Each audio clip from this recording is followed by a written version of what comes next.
नमस्कार, वंदे मातरम। मैं हूं श्यामगिरी। आप देख रहे हैं हमारा चैनल मुद्दा भारत का। मुद्दा भारत का यानी मुद्दा आपका। मुद्दा बना हुआ है महाराष्ट्र की राजनीति का। महाराष्ट्र की राजनीति में उथल-पुथल की जिस तरह चल रही है, उसके बीच में जो है अब एक नया जो है पोस्टर वार हो रही है। उसमें ये कहा जा रहा है कि राज और उद्धव को फिर से एक साथ आना चाहिए और लोग उनके साथ में हैं। सर, इस पर आप क्या कहेंगे सर? पहली इससे बात पहले भी हम तो कई बार ये चर्चा कर चुके समझ हैं इसके लो ऊपर। कि राजनीतिज्ञ जो होते हैं जी, वो हमेशा चाहते हैं कि अपने ऊपर फोकस हो। अभी कुछ दिन से ऐसा हुआ था कि पवार वर्सेस पवार, उसके ऊपर ही कल तक तो रात दिन वही वही चल चल रहा रहा था। था। और इसमें ऐसा हो रहा था कि ना तो उद्धव ठाकरे की न्यूज आ रही थी, उन्होंने तो एक बार नांदा सौख्य बरे बोल के वो मामला खत्म कर दिया। राज ठाकरे बोले कि ये होना ही था, वो जो चिखल मट्टी हो गई है उसमें ये ऐसी ही चलेगी। जी, तो दोनों के ऊपर का फोकस हट गया था जी, और सब न्यूज जो थी वो पवार की हो रही थी। अब एक उन्होंने आज ऐसा एक्शन लिया, राज ठाकरे और उद्धव ठाकरे के गुट ने, जी, कि उसकी वजह से आप भी देखो पूरा टीवी का जो चैनल है वो पवार गट के आपस के युद्ध के बदले या बराबरी के हिसाब जी, से 50-50 हो गया। जी। कल तक 100% पवार थे। ठाकरे का नाम, अरे ठाकरे भूल जाते थे लोग। अगर इस तरह ही चलता रहता था तो कोई राज ठाकरे है, उद्धव ठाकरे, ये भूल ही जाते थे लोग इलेक्शन तक। अभी ऐसा है कि इन दोनों की चर्चा हो रही है, इन दोनों का कोई साथ आने का संभव है, ये 50% बातमी हो गई। जी, तो अभी आज से आपको जितना आप इसका कवरेज देख रहे हैं उतना ही उनका होगा। कल से शायद 10% ज्यादा ही ज़्यादा होगा, ही हो जाएगा। ज्यादा ही हो कोई जाएगा। बयानबाज़ी आएगी तो हो जाएगा। बयानबाजी वो आएगी, सबका बयान आएंगे। तो अभी फोकस जो पूरा पवार के ऊपर था वो बड़े शानपन से इन्होंने अपने ऊपर ले लिया। अभी इसमें ऐसा है कि एक आदमी का नाम लेने के लिए अपने मना करके रखा है मुझे। नहीं, ले सकते हैं आप तो हाँ खबर है। नहीं, तो ठीक है, हमने प्रेक्षक लोगों को वादा किया है कि उसका नाम हम नहीं लेंगे तो नहीं लेंगे। हुँ, मगर आज जो घटना घटी है जी, उसमें 4 लोग इन्वॉल्व हैं, उद्धव ठाकरे, राज ठाकरे, अभिजीत मानसे और वो एक। तो उसमें से राज ठाकरे और उद्धव ठाकरे से मेरा कोई डायरेक्ट कम्युनिकेशन नहीं है। है नहीं। कर सकता हूँ मगर नहीं है। तो बाकी जो 2 बचे उनसे है कि नहीं, तो है। और जितना वो आपकी नज़रों में जो वो विलन आदमी है, तो उतना ही इंटीमेट रिलेशन मेरा अभिजीत मानसे से है। जी, मतलब मेरे ख्याल से अभिजीत का और मेरा दोस्ताना एकदम एक्सक्लूसिव दोस्ताना जिसको कह सकते हैं उस प्रकार का है कि वो दोनों बातें मुझे बताएगा। अनिल जी, ये आप अगर वीडियो बनाने वाले हैं तो उसके लिए है, और अनिल जी ये बात जो है ये सिर्फ तुम्हारे और मेरे में है। जी, वैसा ही दूसरा वो विलन जो है आपका, वो उसका भी ऐसा ही है कि वो मुझे 2 बातें बताएगा कि अनिल, ये अगर तू वीडियो बना रहा जा रहा है तो ये है, और वीडियो नहीं बना रहा है और तेरे लिए तेरी इंफॉर्मेशन अपडेट होनी चाहिए, तो उसके लिए ये है। तो पहली बात ये ध्यान में लीजिए कि फोकस लाना था, और ये फोकस लाने की आइडिया जो है वो एक ही आदमी को सूझ सकती है, और वो महाराष्ट्र में है राज ठाकरे। हुँ, इतनी अकल, इतना शार्पनेस और इतनी राजकीय एक पब्लिसिटी और स्टंट और इसकी रचना जितनी राज साहब के पास है किसी और के पास नहीं। ये उद्धव नहीं सोच सकते थे कि भाई ये, वो शांति से जैसे उन्होंने 40 लोगों को जाते देखा वैसे देखते थे, अरे सुबह से उद्धव का नाम ही नहीं आ रहा है, इसका ही नाम आ रहा है, इन दोनों का, इनका ही चल रहा है, मेरी न्यूज ही नहीं है। शायद ऐसा अगर कुछ दिन चला तो लोग भूल जाएंगे कि उद्धव ठाकरे नाम का कोई लीडर भी है। पार्टी तो वैसे भी चली गई है। पार्टी तो चल गई, मगर राज ठाकरे होशियार है, उनको मालूम है कि अभी ये वक्त है कि जब मैं ऐसा कोई एक चिपकली भी छोड़ दूं तो उसका मगरमच्छ बन जाएगा। तो एक याद रखो कि अभिजीत जो पानसे है, जी, जिसका मैं एकदम जिगरी दोस्त हूं और क्लेम करता हूं ओपनली, तो वो राज ठाकरे जी के सम्मति बिना, नहीं है। चर्चा के बिना और पूरी तरह से ब्रीफिंग लिए बना कि क्या बोलना है, क्या बोलना नहीं है, क्या फीडबैक आएगा, उसके ऊपर क्या रिएक्शन देना है, पब्लिक को क्या बताना है, प्रेस को क्या बताना है, कहाँ मिलना है, कैसे मिलना है, उसकी गुप्तता कैसी रहेगी और उसकी वाच्यता भी कैसी होगी, है कि नहीं? बिल्कुल। गुप्तता भी रखनी है और वाच्यता भी होनी है, तभी तो न्यूज बनेगी। ये गुपचुप मिलते थे सर, देखो वो समझो दोनों मेरे मित्र हैं, हाँ, तो वो कह सकते हैं चलो थत्ते साहब के घर मिलते हैं, दोनों मेरे घर आते ही है, तो वो यहाँ आके मिलते थे, किसी को पता नहीं चलता था, बिल्कुल। निकल जाते थे। उनको गुप्तता और वाच्यता दोनों करना था। करके उन्होंने क्या किया कि अभिजीत पानसे नाहौर के कॉर्नर पे खड़ा हो गया, किसके कहने से? विलन के कहने से वहां खड़ा हो गया। विलन की गाड़ी वहां से आई, इसकी गाड़ी वहां खड़ी थी, उसने उस गाड़ी में बैठ गया, वो विलन की गाड़ी में, और विलन की गाड़ी अभिजीत पानसे और विलन को लेके दादर तक आ गई। कहाँ तक? सामना कार्यालय। सामना कार्यालय नहीं आई सर। अच्छा। इसमें लोगों को क्या पता है, अपने को जितना पता होता है इतना कुछ पता नहीं होता है इनको। मैंने सबसे बात की है ना दोनों से, तो मुझे ज्यादा मालूम होगा। ये टिळक ब्रिज क्रॉस करने के बाद दो रास्ते जाते हैं, एक शिवसेना भवन की तरफ जाता है और वो शिवसेना भवन से शिवतीर्थ मतलब राज ठाकरे के घर जाता है, और दूसरा रास्ता है जो ऐसा होके वो 3 टेम्पल से लेके भवानी शंकर रोड से सामना जाता है। बराबर। तो उधर इसने बताया इसको कि तुम अभी यहीं उतर जाओ, क्योंकि आगे पीछे कोई प्रेस वाले नहीं है, सामना में प्रेस वाले रहेंगे, शिव सृष्टि पे रहेंगे, मैं वहां आना ठीक नहीं, तुम यहाँ आना ठीक नहीं, तो तुम उतर जाओ। तो वहां पे गाड़ी से अभिजीत पानसे उतरा, विलन की गाड़ी से, सफेद गाड़ी से, और अपनी गाड़ी में जाके बैठा और वो चलना चालू कर दिया जी। तब तक इसकी कबूतर खाना जो है वहां था, मैं कितनी डिटेल बता रहा हूँ देखो, कबूतर खाना तक साथ में थे आप? हाँ तो साथ में ही था। मैं विक्रम और वेताल बन के बैठता रहता हूँ। तो जैसी कबूतर खाना गाड़ी आ गई इसकी और इसकी शिवसेना भवन तक पहुंच गई, तो विलन ने इसको फोन किया अभिजीत पानसे को, बोला एक बात बोलना बाकी रह गया, तो एक काम करो तुम सामना में आ जाओ। अब ये जो दिमाग है ये है विलन का, क्योंकि उसको ऐसा दिखाना था लोगों को कि भाई मैं नहीं गया, उसको वो आए थे, वो मेरे पास आए थे। वो शिवसेना की आबरू इज्जत के लिए भी जरूरी था कि उद्धव ठाकरे के विलन प्रतिनिधि उनको मिलने गाड़ी लेके गए, फिर उनको साथ में लिया, फिर लेके आए, ये बात नहीं है। विलन के ऑफिस में ये आ गए प्रतिनिधि राज ठाकरे के, ये होना जरूरी था। तो उन्होंने ऐसा ही बहाना बनाया और उसको बोला कि तुम आ जाओ। अभी विलन ने बोला तो वो ना नहीं बोल सकते थे, करके वो गाड़ी घुमाई उन्होंने गोखले रोड से और वो उसी तरफ चल गए, शिव सृष्टि के नहीं गए, वो सामना की तरफ गए। तब तक विलन भी पहुंचे, ये भी पहुंचे। विलन की गाड़ी सफेद जो थी वो ऐसी खड़ी हो गई, उसके पीछे इनकी गाड़ी, क्योंकि दोनों का समय एक ही था। पिछली गाड़ी से अभिजीत पानसे उतरे और ऐसा करके आगे आ गए, अगली गाड़ी से विलन उतरे, वो ऐसे करके आ गए। तो ये ऊपर गए, ये उनके पीछे गए, दोनों सामना के ऑफिस में गए। सामना के ऑफिस में दोनों ने चाय पी और विलन ने उनको बताया कि अभी इसके बारे में मेरे ख्याल से तुम भी कुछ मत बोलो, मैं भी कुछ नहीं बोलता हूँ, ये सीक्रेट ही रखते हैं। मगर सीक्रेट तो रहेगा नहीं, नीचे तो 10-15 लोग खड़े हैं, तो हम उनको बोल देंगे कि चर्चा ऐसी कुछ नहीं है, जस्ट जाते जाते मिले। तो पहले उनका अंदाजा था कि उनको ये मालूम नहीं था कि अभी ये जो तुम्हारे चैनल वाले हैं वो बहुत हरामी हो गए।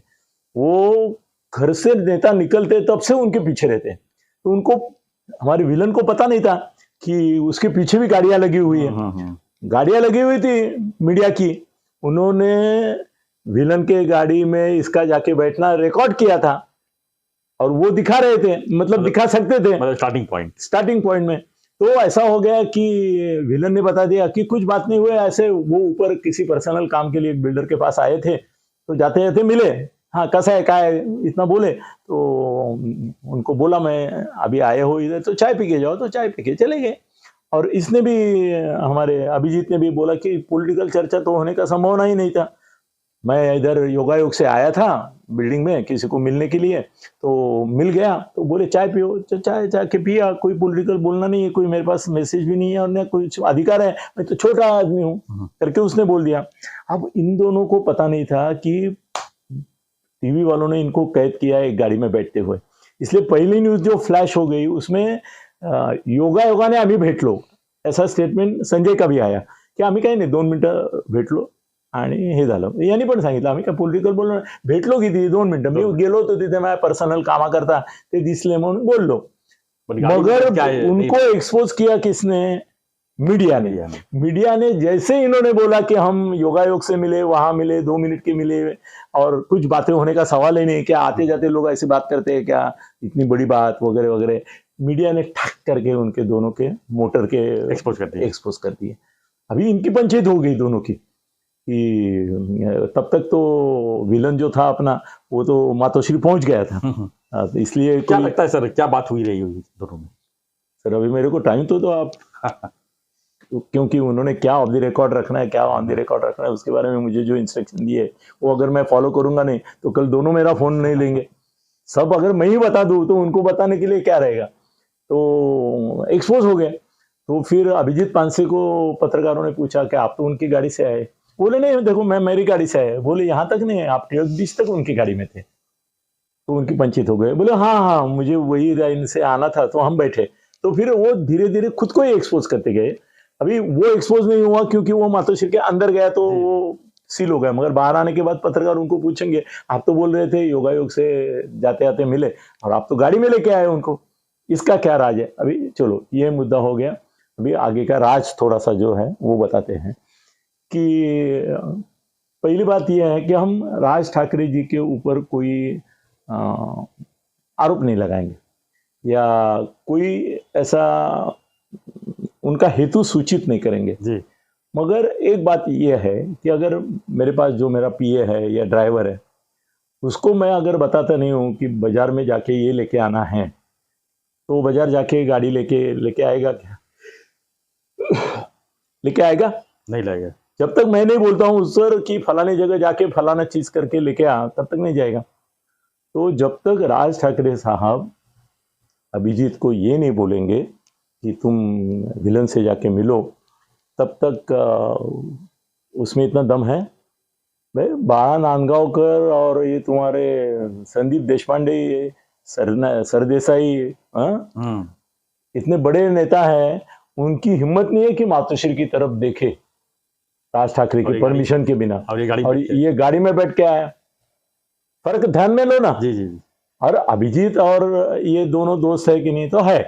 ठाकरे पिक्चर जो पहला हुआ था उसका डायरेक्टर कौन था? अभिजीत पानसे था. और अभिजीत पानसे को प्रीमियर को भी नहीं बुलाने वाला कौन था? विलन था. उसने प्रीमियर को नहीं बुलाया और बोला कि मेरे ठाकरे पिक्चर का सत्यानाश अभिजीत पानसे ने कर दिया. ये बोलने वाला कौन था?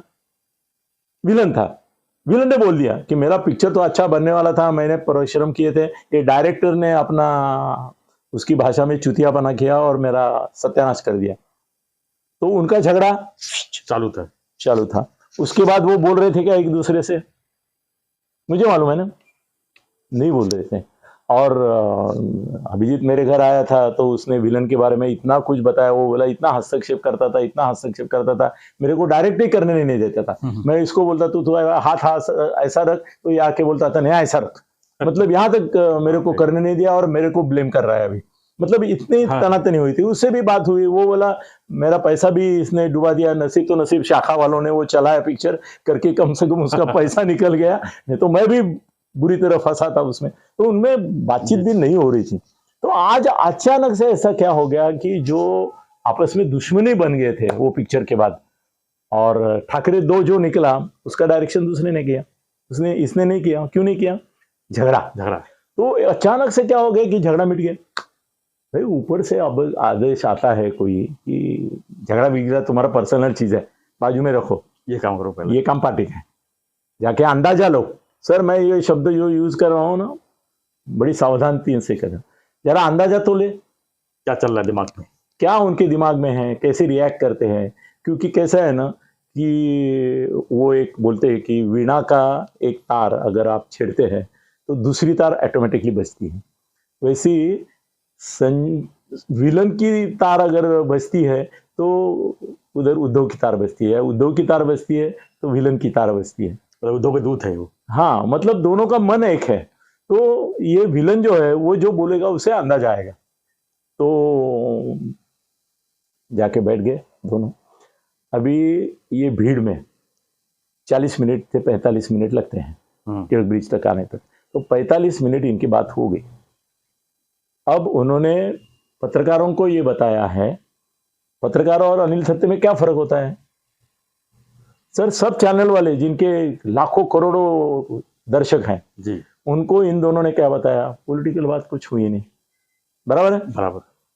उसने बताया, विलन ने भी बताया और इसने भी बताया कि पॉलिटिकल बात है, हम तो ऑकेजनली ऐसे मिल गए, टाटा बाय बाय, तो चाय पिए चले गए। चाय पिए भी नहीं बोले। मगर ये अनिल सत्य है कि जो बोल सकता है, क्या बोले वो बोलने के लिए मुझे आज मजबूर मत करो, क्योंकि उनकी परमिशन लेनी पड़ेगी मुझे। पर मैं एक आपको कुछ तो हिंट दीजिए। हिंट देता हूं ना, पूरे 40 मिनट सिवा पॉलिटिक्स कुछ नहीं, बाकी कुछ बात विलन और अभिजीत पानसे में नहीं हुई। दूसरी बात, उस पूरे चर्चा का निचोड़, क्या हम एक दूसरे के प्रति अनुकूलता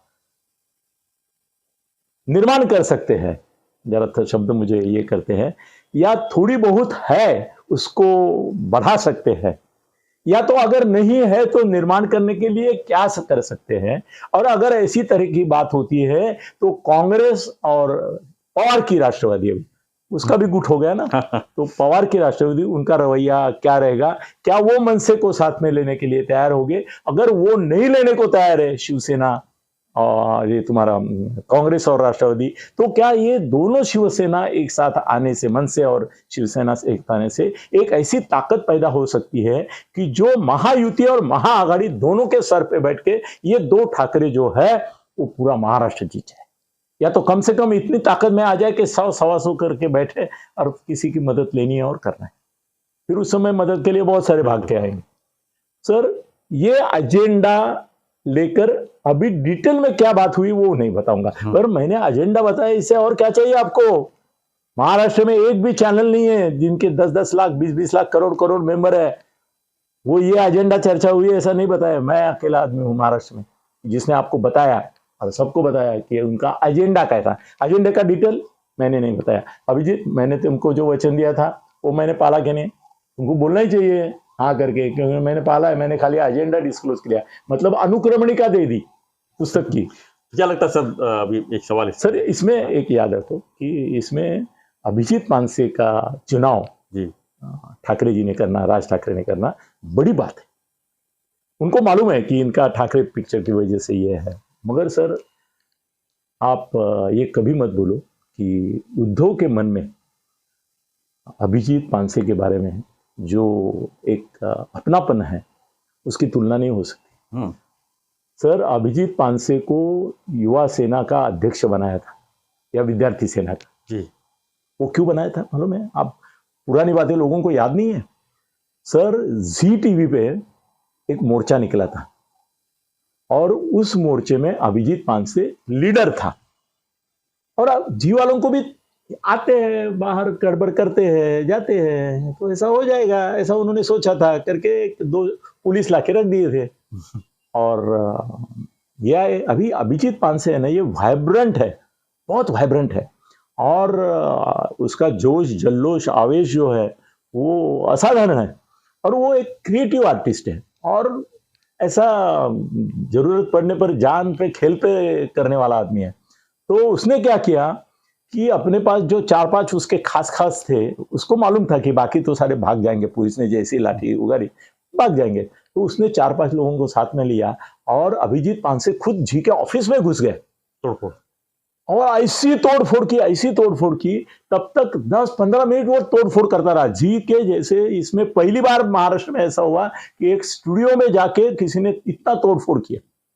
जैसे शिशिर शिंदे अमर हो गया वो वानखेड़े का स्टेडियम खोदने की वजह से, वैसा जी टीवी पे हमले में बाद में क्या हो गया, पुलिस की गाड़ियां आ गई जी, और पुलिस की गाड़ियां आने पर वो जी टीवी वाले थे ना, मीडिया वाले, उन्होंने बोला कि ये देखो, ये ऐसा किया, वैसा किया, तो पुलिस ने अनाप शनाप मारना शुरू कर दिया। इतना मारा, और अभिजीत के बाकी लोग तो पीछे के पीछे भाग गए। अभिजीत और उसका एक कोई साथी, नाम नहीं याद आ रहा है मुझे, 2 ही पुलिस के, और 25 पुलिस और 2 ये। तो इतना मार खाया था वो, इतना था ना, वो इतना हो गया था सूजन से, उसको हॉस्पिटल में दाखिल किया। ये मार किस लिए खाया उसने? क्या पर्सनल स्वार्थ था नहीं। उसका? उसको मालूम भी नहीं था ये मार खाने के बाद मुझे कुछ देने वाले, अपेक्षा भी नहीं थी। सर इतना मार खा के वो जब हॉस्पिटल में एडमिट हुआ तो उद्धव ठाकरे उसको देखने गए तो उन्होंने आंखें बंद कर ली। बोले ऐसा भी शिवसैनिक बाला साहब के जमाने में जब दंगल हुए, ये हुए, उस समय हमने देखा था। आज की तारीख में ऐसा शिवसैनिक है कि जो इतना मार खाता है फिर भी सॉरी नहीं बोलता है या पुलिस को नहीं बोलता है कि मुझे छोड़ो। क्या बात है। तो उनका दिल लग गया उसके ऊपर, उसकी फैमिली का, ताई भी थी, रश्मि ताई भी थी, सब थे। वो तो हैरान हो गए कि ये क्या हो रहा है। और ऐसा हो गया कि तुरंत उन्होंने उसको हॉस्पिटल से जैसी छुट्टी मिली, उसको विद्यार्थी सेना या युवक सेना का अध्यक्ष कुछ घोषित विद्यार्थी सेना हुआ करता था। हाँ, वो जो भी रहेगा अध्यक्ष घोषित कर दिया और उसको अपने प्रमुख सहकारियों में स्थान दिया। अभी क्या हो गया कि उस समय राज और उद्धव साथ में जब थे तो इसका एक स्वभाव ये क्रिएटिव है। इसका कैसे हो गया कि निष्ठा, प्रेम, आदर, सम्मान वो बाला साहब ठाकरे से लेके उद्धव तक था। मगर ये क्रिएटिव आदमी है। इसकी वो बीच में रान बाजार पिक्चर आई थी, देखे आपने?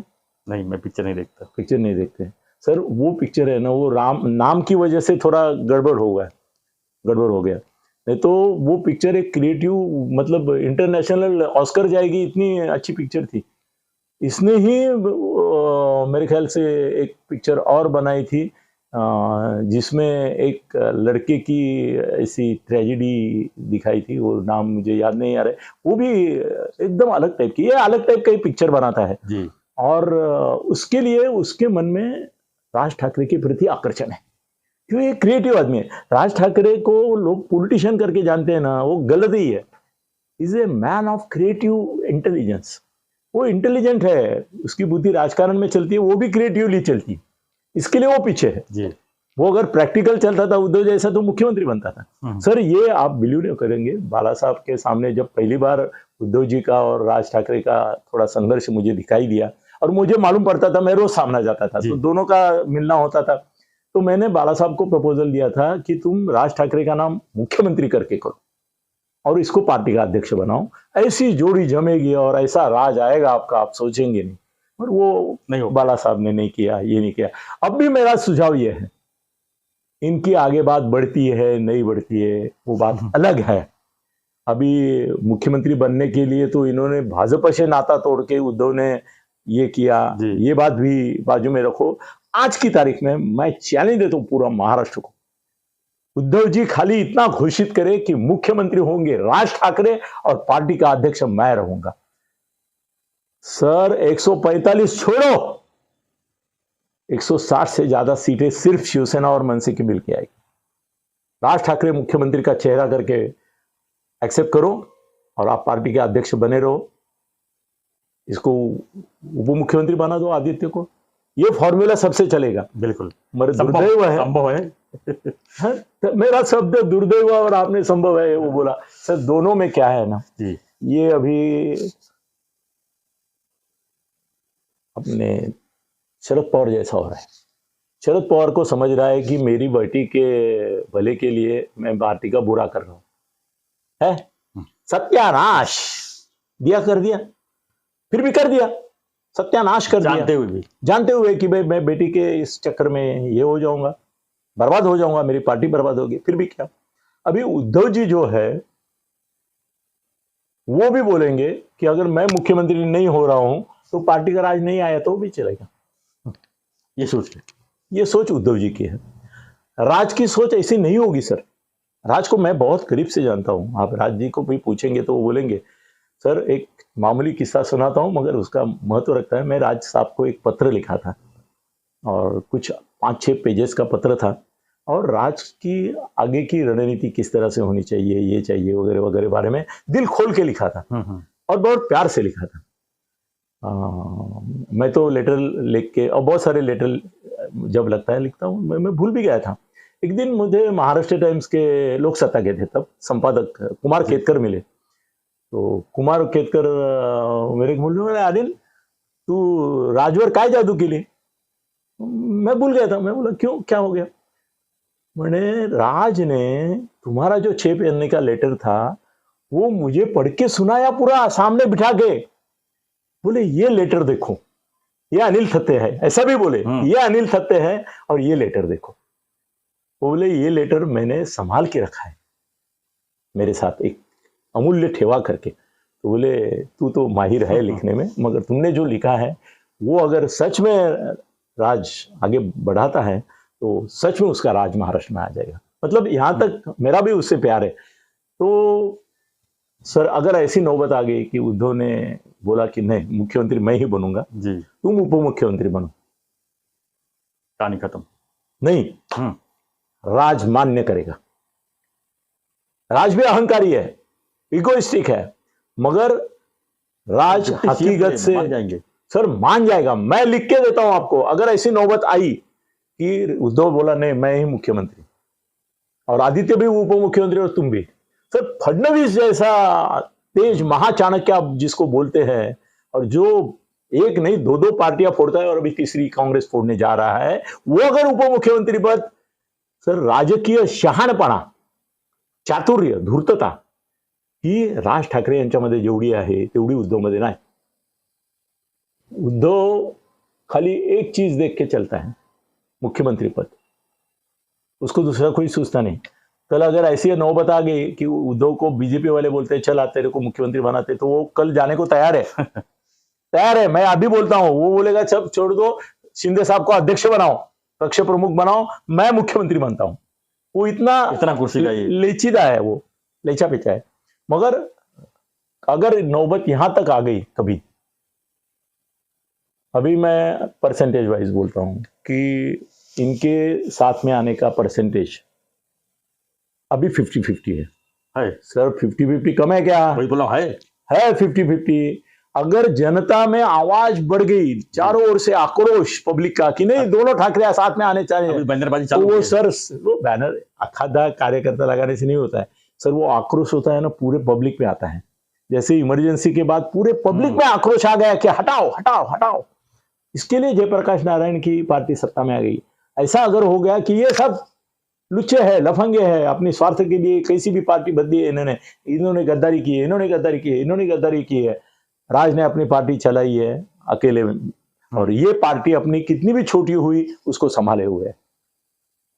तो हो सकता है कि ये मुकाबला लोगों के मन में अभी आप कैसा इंप्रेशन करते हैं उसके ऊपर डिपेंड करते हैं, और उसके लिए तुम्हारे हमारे जैसा कोई बुद्धिमान आदमी अगर इनके साथ जुड़ गया तो हम ऐसा प्रेडिक्ट कर सकते हैं कि 2 ठाकरे, ये 2 गरुड़ है और ये बाकी है ये गीदड़ है, और गीदड़ और गरुड़ की लड़ाई हो रही है। अब किसके साथ है सर? पब्लिक गीदड़ के साथ नहीं जाएगी, गरुड़ के साथ जाएगी, और ये 2 गरुड़ है, इनको एक में आना चाहिए साथ में। अभी हमारे जो विलन है आपके लोगों की दृष्टि से सर, वो क्या गुल खिलाते हैं इसके ऊपर बहुत सारा डिपेंड है। क्योंकि कांग्रेस, राष्ट्रवादी और शिवसेना का जो गठबंधन हुआ वो सिर्फ शरद पवार की वजह से नहीं हुआ, सिर्फ विलन की वजह से हुआ। अब ये विलन के मन में अगर ये बात बैठ गई, बस दोनों भाइयों को लाना है, तो वो दोनों भाइयों का चहेता है। चहेता है सर, कितना चहेता है? एक बार कहीं पे एक पेशेंट था, उसको एडमिट किया था हिंदुजा में, और मैंने संजय को फोन किया क्योंकि उसका पैसा भरना था, 1-2 लाख रुपए तुरंत भरना था। तो मैंने संजय को फोन किया, मैं बोला अभी इधर हिंदुजा में एडमिट करते समय कुछ 1-2 लाख रुपए भरना है, तो क्या करोगे? तो बोला मेरे पास तो अभी है नहीं और अभी कहीं से लाना। वो बोला एक काम करो, तुम राज के पास जाओ, मैं राज से बात करता हूँ। तो मैं, राज उस समय इधर नहीं रहता था, वो उधर कृष्ण कुंज करके जो उधर है उधर रहता था। तो वहां मैं गया, जैसे ही उसके आदमी ने अंदर जाके राज को बोला की तथे साहेब आए हैं, तो उन्होंने मुझे अंदर बोले आणखीन लागले तर मागून घ्या, मला संजयचा निरोप आलेला आहे, त्या माणसाच्या आज ह्याच्यात काही कसूर करू नका, संजय माझा मित्र आहे, तुम्ही माझे मित्र आहात, त्याला काय लागेल ती मदत करा, मला सांगा। ये राज है, ये राज है। यही मैं उद्धव के पास, उद्धव को भी बोल सकता था ना, वो तो बांद्रा और ये पास में था, मैं उद्धव के पास जाता था तो वो बोलता था क्या मेडिकल के पेपर लाए हो क्या उसके, डॉक्टर ने बोला है क्या, डॉक्टर को बोलो मैंने बोल दिया है बाद में करेंगे, ये उद्धव है। फिर भी दोनों के साथ संजय के विलन के संबंध, सॉरी मैंने नाम लिया, विलन के संबंध बहुत अच्छे हैं और दोनों को मनाने की ताकत जिसमें है उस व्यक्ति का नाम है विलन। वो अगर कुछ करता है या करना सोचता है तो कुछ हो जाएगा, उसका थोड़ा इंडिकेशन मुझे मिला है, पर आज वो मैं डिस्क्लोज करूंगा नहीं।